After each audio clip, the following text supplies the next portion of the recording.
Hi hello good morning. இந்த talk வந்து நான் ரெகுலராக சாப்பாடு கொடுப்பேன். நான் இருக்கிற ஏரியாவிலேருந்து ஒரு 3-4 தெரு தள்ளி இந்த டாக் இருக்குது. நான் எப்போவுமே பைக்கில் போனால் என் கூடயே வருவா ஏதாவது வாங்கி கேட்குறதுக்கு. ஆக்சுவலி என்னை துரத்த வரல, உடனே என்ன துரத்துறா அப்படின்னு நினைக்காதீங்க. என்னெல்லாம் அப்படிலாம் எந்த டாகும் இதுவரை துரத்துனது கிடையாது. உடனே நான் கடையில் நின்றுட்டு பாப்பாவை பிஸ்கட் வாங்க சொல்கிறேன். பாப்பாவை கண்டு அவள் வாலாட்டிக்கிட்டே நிற்கா, ஏன்னா அவள் பிஸ்கட் கொடுப்பா அப்படின்ட்டு. அவள் உடனே அந்த பிஸ்கட்டை வாங்கிட்டு வந்து ஓரமாக தான் அந்த இடத்துல வைக்கிறோம், அதை சாப்பிடுது.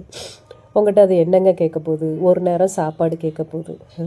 மனுஷங்களை மாதிரி புறம் பேசுகிறதும் வஞ்சகம் பேசுகிறதும் இந்த மாதிரி அது பண்ணாது. சரியா? ஒரு நேரம் சாப்பாடை கொடுத்துட்டா வயிறு நிறையா போய் படுத்து தூங்கிடும்.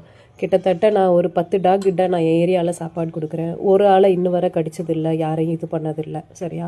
சும்மா கடிக்கின்னு இந்த புறம்போக்குகள், நாய்கள், இந்த அலப்பறை இந்த மாதிரி உள்ளவங்க பேசுவாங்க. சரியா? அதுக்கு நான் பதில் சொல்லணுன்ற அவசியம் எனக்கு கிடையாது.